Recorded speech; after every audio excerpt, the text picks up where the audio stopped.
some major technical difficulties, but I think we're good to go now. We're talking today about forgiveness and what it means to truly forgive, to live centered within your heart, to be connected with who you are, to live that abundant, free life that we're all looking for. I'm going to talk a lot about why religious institutions, some healers, coaches, therapists, parents, why people want us to forgive so badly.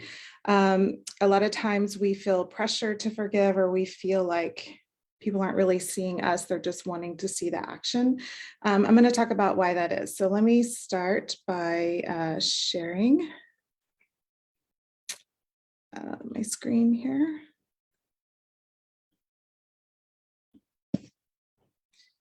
Okay, so let's look at,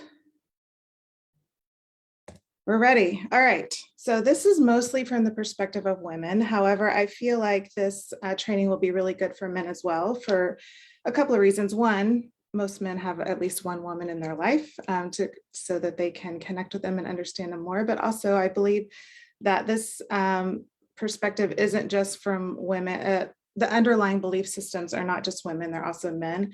So we're going to look at that. But if you're a man watching, you may have to adjust a little bit and how you're connecting. Okay, so the expected actions for women typically are being a good girl, don't make waves, staying quiet, be humble, don't brag, serve, be submissive, absorb frustration and anger from others, forgive quickly, all of those things. That's typically the societal, at least in the South and America, societal norms that we face. And our internal belief systems, what that creates is a belief system that we're not enough. We feel frustrated and sad, anxious, like we don't have a voice, we're unworthy. We feel like we just can't quite get there, right? We keep trying to work hard and do good, but we just can't quite get there, and we're not sure why. And it's these societal norms that we're trying to meet. And then this is the feeling that it ends up leaving. So we're showing up with this feeling inside of being frustrated and sad and like we just aren't quite enough. There's a phenomenon called the Fawn trauma response. And I think all of us have heard, most of us have heard of the fight, flight, and freeze response, but there's another response called the Fawn response. It's fairly new. It's by a man, I believe he's a therapist in California. His name's Pete Walker.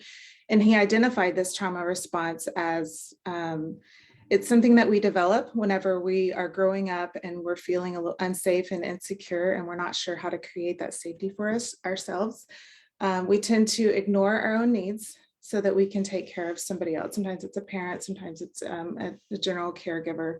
You want to make yourself as useful and helpful as possible, and you neglect or fail to develop your own sense of identity. So your identity becomes making sure, like soothing and pacifying the caregiver that you're with, making sure they're okay, because if they're okay, then you're okay, because as a child, that's the way it works, right? Like you can't create your own sense of safety. You need that safety. So you tend to ignore the intense feelings that you're feeling of not feeling quite enough, and you learn how to soothe the caretaker.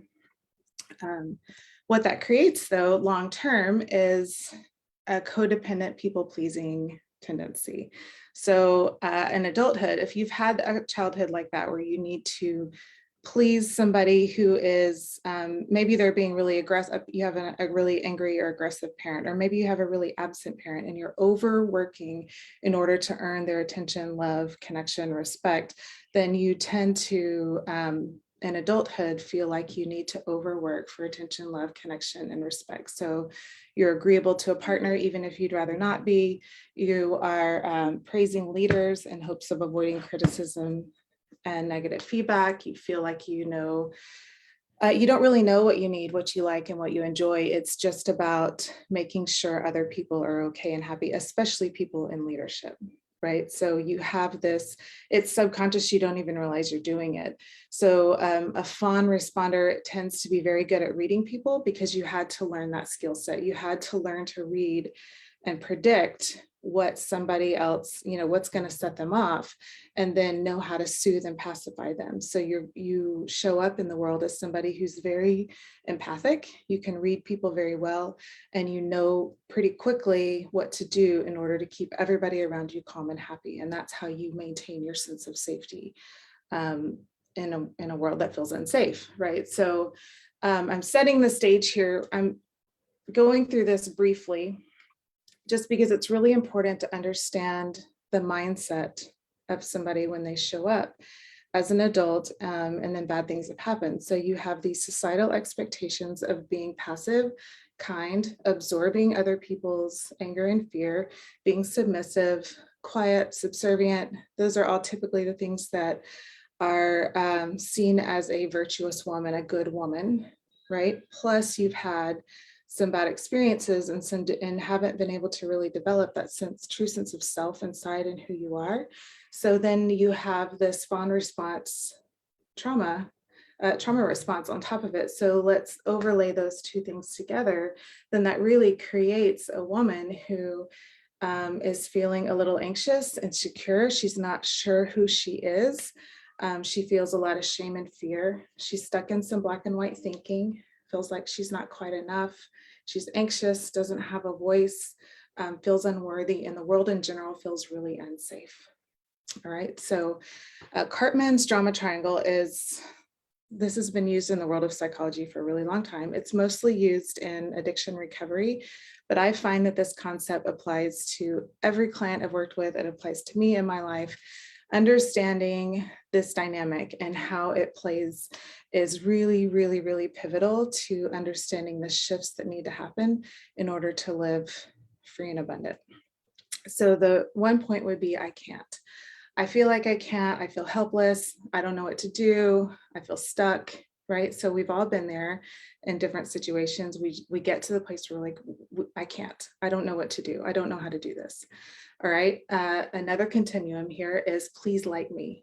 So you start leaning in, leaning forward, overworking, overstriving, right? That's when you kick in that fawn response. So as a kid, right, I can't meet my own needs. I don't know how to feel safe and secure. And so then you have this please like me response, please. So you start overworking to try and compensate for that I can't feeling. And then you can compensate for those two things by saying, oh, I'm in control now. And you just do something to overly take control. So let me put this in the context of diet culture. So let's say, and I've definitely been here more than one time, I'm feeling like I just can't do it. I'm so frustrated. I keep trying to lose weight. It doesn't matter what I do, how I do it, how long I do it. It doesn't work. I feel helpless. I feel stuck, kind of like just super frustrated and wanting to give up. So maybe I spend a night just eating a bucket of ice cream because why not? I'm gonna be overweight anyway. It doesn't matter, right? We've all been there. We just have that moment where we're like, whatever. And then the next day, a week later, we're like, no, I can do this. I can fix this. I'm going to download Noom. I'm going to do all the things. I'm going to make my meal plan. And so you start Googling on Pinterest and researching meal plans, and I'm going to start the Whole30, or I'm going to do Weight Watchers, right? Like we start to overstrive and overthink to compensate for that feeling stuck and helpless. So we try to rescue ourselves. We try to overcompensate for it. But we haven't done the baseline of both of those actions is shame, fear, frustration. Anxiousness, frustration, right? So that I haven't changed the baseline. I'm just changing how I approach the baseline. All right. So then I get tired of logging into Noom every day and logging my meals, and it's not really working. I've been doing this for a month and I've only lost 1 pound and blah, blah, blah, so we get frustrated. So then we move to fine. I'm going to take control. I can fix this. Liquid diet for a week, whatever. Like I'm going to, so then you get really aggressive with yourself and you get really, you start overworking in that way and start punishing yourself. You punish that helpless part of you and you punish this please like me part of you because that's frustrating to you. But you haven't really changed the internal system of fear and shame and anxiousness. So the fear and shame and anxiousness is driving all of your behaviors. So you can apply this in diet culture, you can apply this in parenting, you can apply this at work, and how you relate to your, I mean, it can, so many people walk around this world, and this is the only way they know how to relate to themselves. They only know how to try and fix how unworthy and how unsafe the world feels by trying to overcompensate in ways of pleasing or being aggressive, right? So, and then sometimes when you're just tired, then you sit in, I just can't do it, and I feel helpless. So this is, again, I'm trying to set the stage and build the blocks to, this is where how people arrive to a place where they're feeling, where they're hurt by somebody else. So let's look at it from other people's perspectives. Again, your internal system is that you're not enough. You're feeling afraid, full of shame and fear and frustration, right? And then let's say you go to church and you say, I can't, tell me what to do. I don't know how to do this. So you show up open-handed, truly humble, like truly feeling like, I don't have any more answers. I've tried all the things and I don't know how to help myself. Please help me, right? There's nothing wrong with showing up in that way. There's nothing wrong with feeling broken and sad. And of course, nobody wants you to feel unworthy, but the fact that you're there doesn't mean that you're a bad person or that you're wrong. It's just how you have, because of the experiences in your life, it's how you showed up to that moment. So it's victim mentality, right? So you're feeling stuck and helpless. So the church says, we can help you. We have all the answers. We've got this. We have a program for you. We have a program for your kids. We can take care of this. We can manage this. We can fix this. We can do this. You can overcome this. We can be sure that your life looks picture perfect. Again, I don't believe in most instances the intention is bad. I believe the intention is good, but you're looking at it from the wrong angle, right? We can't, nobody can fix, no program and no amount of singing beautiful worship songs and no amount of reading amazing scripture is going to fix this shame. Like it's trying to fix something with a totally different system. All right, so over time, the church is working hard and working hard and working hard and working hard, and we're going to get this and we're going to get this, and you're going to stop drinking, or you're going to stop cheating on your wife, or you're going to stop, like they just keep working and working and working to get you to fix your behaviors, right? Because they're teaching about all the ways that your life will be great if you fix those behaviors.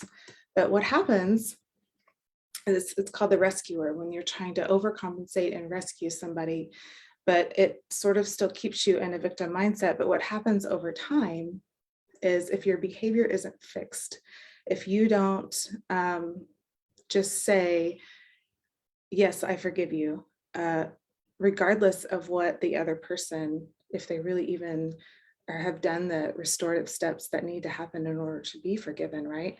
Then it gets messy and you're not sure how to manage it. You don't know how to fix it. They don't know how to continue to try to help. The church gets frustrated. Your husband gets frustrated with you because you're not just complying and saying it's fine and being quiet, because that's just what women do, right? So according to them, that's just who you're supposed to be. So then you're making them uncomfortable. So the reason the church oftentimes wants you to say, I'm sorry, they will say it's because this is what will set you free and this is what will make you come alive. And that statement isn't wrong, but the motivation behind that statement almost all the time is, you're making us uncomfortable and we don't know what else to do. So we need you to just comply with this and say, I'm sorry, and say, I forgive you, so that we can all be more comfortable and move on. Because look at the center of the triangle. The core feeling is fear, control. The world is unsafe. How much have you heard that in a religious organization? The world is unsafe. You're safe in here. But you're only safe in here if your behaviors and actions align with our expectations. So if your behaviors don't align with our expectations, then we're going to need you to leave, because this is a safe place, and we keep this place safe by everybody complying and following the rules and doing what they're supposed to do and creating this really pretty picture, right? So then somebody becomes the punisher or the persecutor. So what happens typically in these situations is then we are bouncing back and forth between everybody trying to fix us and make us okay and tell us, you can get over this, you can overcome this, you can do this, or you're going to need to leave because you're not being compliant, right? So what does that leave an individual? You're broken, you're sad, you're isolated, lonely, anxious, you still feel unworthy, you feel like the world is unsafe still, you don't know what to do, and then you're the bad guy because you can't just magically overcome that, right? So I'm going to give an example here. So when I was 25, I was married. I had a brand new baby boy, 6 months old, and my husband at the time was through a series of very painful events. I found out that he was addicted to gay porn. And so I was so scared and sad and broken. I didn't know what to do. I had this brand new baby boy, definitely had postpartum. And so I went to my church and I was like, help, please help me. You know, I don't know how to do this. I don't know how to walk through this. So of course they swooped in. Of course we can help you. Of course we can fix this. They met with me. They met with my husband. They got us biblical counseling. And my husband said, I will stop. I will do better. I will get better. And then when their eyes turned to me, it was, okay, he said he was going to stop. You need to stay. He said he's sorry and that he's going to stop. No one addressed my heart. No one addressed my brokenness. No one addressed, is he really in a place where he is going to stop and he's going to be present for me and our new baby and take care and connect? Like, there was no attempt to connect our hearts. There was no attempt to ensure my safety, my emotional safety, my physical safety. It was just, he said he's going to stop. His behaviors are getting better. He promised. You need to now be quiet and comply and go with him. That was the message to me. However, when they turned to him, he now was scary to them because his behaviors are acting out of alignment of their belief systems and their values. So for him, they fired him and they let him go, which this isn't about whether that was the right or wrong thing to do. This is about, they're saying one thing to me and another thing to him. So then we both end up broken, sad, lonely, scared, devastated, right? And telling me my job is to forgive, but telling him that behavior is unacceptable. Everyone is still operating in the triangle of shame, fear, black and white thinking, anxiousness, unworthiness, control. The world is unsafe. We're going to make our space safe. So their sense of safety is more important than any person, because the relationships are only based on behavior and not on actual connection with people, because connection with people is messy. It's really messy, right? And I know that there are so many people who can relate to this reality, who have experienced this in religious culture, not just and as a woman in society, you experience this all the time, where you're asked to be quiet, to comply, and you're being difficult. If you're looking at people and saying, but my heart is still broken and I don't feel safe, what am I supposed to do? You're seen as being difficult. You're seen as being challenging. You're not seen as a woman who is brokenhearted and doesn't know how to move forward, who's trying to, who wants to. Nobody wants their life to fall apart, right? This is a message that I've seen over and over and over, and woman after woman after woman after woman is coming to me, doesn't know what to do, and it's been years, and this has happened over and over and over, because this is the system with which most organizations operate. Everybody else is unsafe. I need to regulate and monitor behavior and have that sense of control. But these are the only 3 points that exist within this broken system. Okay, so what do we do about it? We need to create safety and that core sense of self. So we have over here this triangle of victim, rescuer, persecutor, or punisher, right? And that we have the system operating within ourselves because it's the only way we know how to relate to ourselves.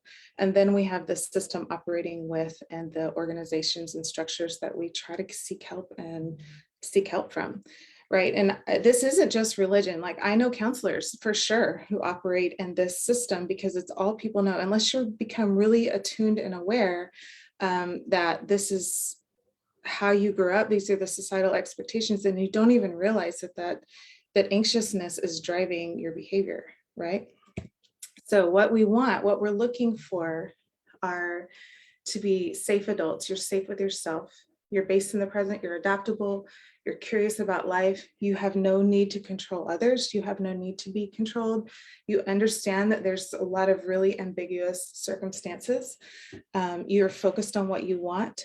You are seeking how to create what you want, and you feel whole and centered and connected and loved within yourself, right? That is the goal of everyone. And that can apply to this can easily apply to religious institutions, people who are not religious, people who are spiritual, people who are not spiritual. I don't think anybody would argue that the goal that we want everyone to feel whole and self-love and centered and at peace and abundant and full of life and joy and meaning and purpose, right? In order to feel those feelings, we cannot operate on the triangle. We cannot operate as, I don't know what to do, I don't know how to do it, and I need somebody else to tell me how to do it. That will never work. It just drives more unworthiness and imperfection. All right, so we have, instead of a victim, we have a creator. A creator is curious, chooses which problems get your attention first, and a creator is really courageous, right? So when women come to me, they don't see themselves as a creator. They see themselves typically as, I'm broken and I don't know what to do, that victim, right? So my first instinct is to connect with her heart and to know who she is so that she can start to see herself as a creator of her own life, right? I'm coaching her, supporting her, providing possible roadmaps to build capacity for her, giving her some tools to manage herself, but I'm adding that strength within her so that she can think through and process through the feelings that she feels and the experiences that she's had so that she can heal wholeheartedly inside. I don't really care what her behaviors are. I don't really care if she chooses to stay with her husband or leave, if that's the issue. I don't have an agenda for what she does. My only agenda is that she connects with who she is. Because when you connect with who you are, then your behaviors unfold in the way that's true and organic and authentic and centered fully in who you are. And then you can broadcast love and connection and joy. You know those people in your life who you just feel so safe with, you feel so connected to because they just broadcast love and they don't care what you look like, what you sound like, what you've done. They just broadcast love. These are the people who are centered and whole and connected in who they are. They can challenge and inspire to take action, but it doesn't matter how long it takes. It doesn't matter how it gets done. It's messy. Life is messy, super messy. Really, really hard things happen. Really hard things have happened. And a true empowered person doesn't have an agenda that they're looking for. They just want to stay centered and connected and whole in who they are and allow themselves to stumble through the mess of what it's like to process the grief of the experiences if you've had so that you can come back to yourself and feel safe and whole and abundant within yourself. Okay, so this dynamic can happen within yourself as well. So if you have a goal of wanting to be more fit, circling back to the diet culture, if you have a goal of wanting to be more fit and to look good, summer's coming, right? You can be the creator of that by supporting and assisting yourself, doing some research on things that are helpful and what to do. Maybe set a challenge for the number of days you want to work out or the number of pounds you'd like to lose, but it's coming from a place of love and connection. And I want to challenge myself to create this life that I want to have. Not, I'm not enough. I can't do it. I'm unworthy. I have to prove that I'm okay because I'm unsafe with myself. This is coming from a place of safety and connection and love. So if you've had an experience, if my 25-year-old self, I wish I could go back. It makes me want to cry. I wish I could go back and love on her and tell her, you are okay and you're safe with yourself. And I don't know what you should do right now, but I'm going to love. If I had just had somebody to look at me and say, I will hold your hand and walk through this with you. I will connect with you. You are brokenhearted. Let me hold you in your brokenheartedness and love on you and stay with you and connect with you and help you heal. And as you heal, you will discover the best option for you and for your baby, and ultimately the best option for him. I wish I had had that option at that age. It would have saved me so much more pain because I didn't have that option. I had years of more pain and trauma to manage a situation that he wasn't willing yet to look at and heal from. And I, therefore, because of my society expectations, because of my fawn response triggered in trauma, I didn't have the self-awareness, self-knowledge, the self-strength, and I didn't have anybody who was connecting with me to help me find that within myself. I have eventually found it years later because I kept searching and looking and trying, but took years of pain, years of frustration, years of not feeling like I'm not enough. And I don't want that for anybody else. So I'm sharing this today because I want you to know that you are enough just as you are. It doesn't matter what you look like. It doesn't matter how messy your life is, what choices you've made, you are enough. You are loved, you are whole, you are complete. And there is a way to reconnect you to those feelings of being adaptable and curious and safe within yourself. Because when you're safe with yourself, then you are free to fully broadcast and express every part of your being and who you are and fully love the people who are around you. I do want to say, so staying here, anxiousness can drive us to, I think there's one more, Anxiousness can drive us back here to the triangle. So while I have done lots and lots of healing and work, for the most part, I am in my full functional adult self, but I am definitely still triggered from times to go back to feeling like I'm not enough, like I'm frustrated, like I'm not worthy, I don't know. And of course, we have those moments. Anxiety is always the thing that drives me back there. If I'm really tired, if I'm challenging myself, I love to challenge myself, but I have to understand where my limit is in my challenges. Because if I push myself too far and too hard, then I find myself right back over in that victim, rescuer, persecutor space. So this is something that all people will have to manage, but the more work that you do on being safe with yourself, knowing who you are, finding that abundance, freedom, and joy, and connection with yourself, the more you can stay in that space. But I don't want you to think that that you'll never go back over to the triangle, because of course you will. So another big key to this is, people operate sort of on radio frequencies. So if you are always on that triangle, if you're always seeing yourself as not enough and unworthy, that is a radio frequency that you live by. So you're only going to connect with other people who also live by that radio frequency. So that's what feels comfortable to you because it's what you know, right? So you're going to end up in religious organizations who operate out of people are unworthy and we need to control and the world is unsafe. So if that's how you feel, then that's the people you're going to connect to. That's the kind of friends you're going to have, most likely the partner you're going to have, the kind of organizations that you connect yourself to. But the more you do the healing work of feeling safe with yourself and abundant and free, that is a totally different radio frequency. And I'm not going to call it higher or lower. It's just different. It's a totally different way of being.